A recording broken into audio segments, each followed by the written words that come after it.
দুধ হচ্ছে এমন একটা খাবার যেটা প্রতিটা পরিবারেই কোনো না কোনোভাবে ব্যবহার করা হয়, হোক সেটা বাচ্চাদের জন্য এক গ্লাস দুধ কিংবা বড়দের জন্য মিল্ক টি, মিল্ক কফি কিংবা সবার জন্য সুস্বাদু একটা ডেজার্ট, দুধ কিন্তু লাগবেই। কিন্তু এই প্রয়োজনীয় খাবারের স্বাস্থ্য ও সাশ্রয় নিশ্চিত হচ্ছে কিনা এটা নিয়ে টেনশন আমার সব সময় থাকে।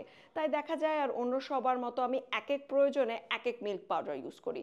দেখা যায় যে আমি সাশ্রয়ের জন্য একটা মিল্ক পাউডার ইউজ করি, নিউট্রিশনাল বেনিফিটের জন্য একটা, আবার সুস্বাদের জন্য একটা। কিন্তু সব কিছু যদি একটা মিল্ক পাউডারে পাওয়া যায় তাহলে কেমন হয়? নিশ্চয়ই অনেক ভালো হয়।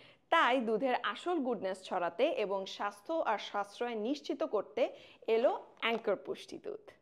আপনার সকালের নাস্তা হোক এক গ্লাস অ্যাঙ্কর পুষ্টি দুধ বা এক কাপ চা, বিশেষ কোনো উৎসবে মিষ্টিমুখ করতেও ভিটামিন ডি3 ও ফোর্টিফাইড অ্যাঙ্কর পুষ্টি দুধের থিক অ্যান্ড ক্রিমি ফ্লেভার।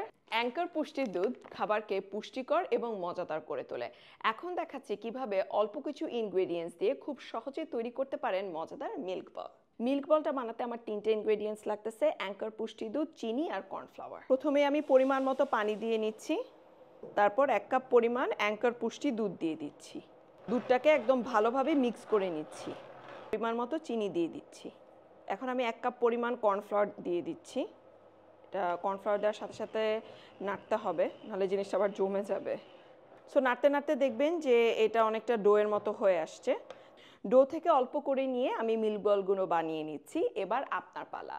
স্বাস্থ্য সাশ্রয় সবসময়, এই 3 নিয়ে অ্যাঙ্কর পুষ্টি দুধ সবসময় আছে আপনাদের পাশে। 1 গ্লাস অ্যাঙ্কর পুষ্টি দুধ, মিল্ক টি কিংবা মিল্ক শেক, মিষ্টি বা পিঠা আপনার পছন্দের খাবার তৈরি করে নিতে পারেন অ্যাঙ্কর পুষ্টি দুধ দিয়ে এবং শেয়ার করতে পারেন আপনার কুলিনারি স্কিল।